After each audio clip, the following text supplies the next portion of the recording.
What's up YouTube? I'm Vaughn and this is the Gear channel where we discuss collectibles, hobbies, cafe, games, from tabletop to video games, and today we are reviewing the McFarlane Story Special Edition OvertKill. Now I'm super excited to finally open this figure because it's one of my favorite figures that I actually own. Maybe the original one because I do have the Todd Toys one as well, and I do really like the color scheme of that specific figure, but this is also a great figure to have, and also for a market price of it being only around like $10, it's very easy to find it for around that price point. So if you are a big fan of OvertKill, then I do recommend to get this figure. Now before we begin, friendly reminder as always to like and subscribe because it really helps the channel a lot and I do really appreciate it. So with that being said, let's get started.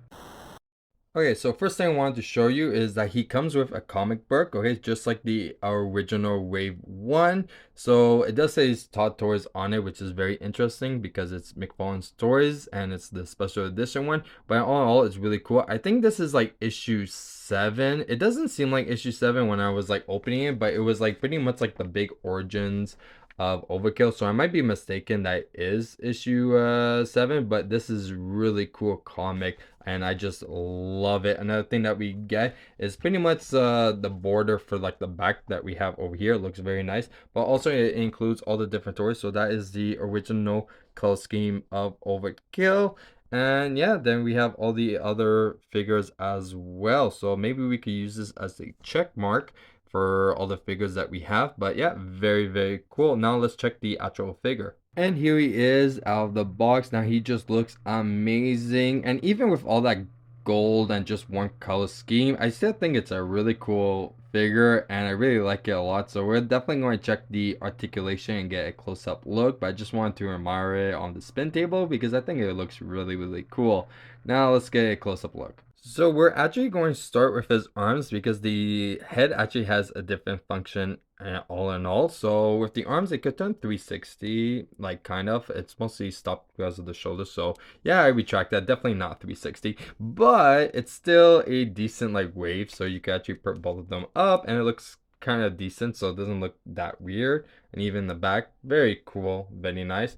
Now for the legs, it's kind of scary because I don't know why, but it feels weird, the legs and the joint. So I feel like the joint is going to come off because I don't know why. I heard like a clicking noise and it kind of felt like it might break. So I kind of have a phobia because it kind of reminds me of the Redeemer. So how we broke that one, it kind of reminds me of the same joint issues that I might have. So yeah, very cool. This one is not an issue at all, but yeah, lots of nice details. I really love this figure a lot. Okay, now the coolest thing that you guys probably were waiting for is actually the head and what it can do. So there's actually a button right over here, okay, and it actually shoots it out. So there we go. Now, surprisingly, this is actually very solid. There's no articulation at all. So once it in, you can't rotate the head or make it look in different ways, but it can always shoot out. And I know a lot of people had theirs like broken or issues with it, but you know what? Judging from this, it doesn't look like there's an issue. And even in the package, like I really have to like slam it down for it to stay, but even in the package it kind of makes sense why it's always extended, because the plastic in the packaging is always pressing down on this, so that's why it kind of makes sense that it can't. But yeah, even leaving it just like a little bit, I wouldn't mind just having a neck. It looks kind of funny, but it's still pretty cool. Now for accessory, what he comes with is this parking meter over here, which seems kind of tight to actually put in, but it's actually very decent and it holds it pretty well. It's just like a cool gimmick to definitely have. So let me put this head all the way down. But yeah, definitely a very cool figure. I actually love this guy. I think it's about time we check some size comparison. Here he is next to the OG Todd Toys Spawn, which I think they look quite good together. Here he is next to a very damaged Badrock, but I do have one that is sealed that is Todd Toys, so if you guys want me to open and review that one here on the channel, definitely comment it down below. And finally, here he is next to the most recent version of OvertKill. Now I have to say there is definitely a big difference from like aesthetics to even articulation from the very first OvertKill to the newest one. I definitely love this.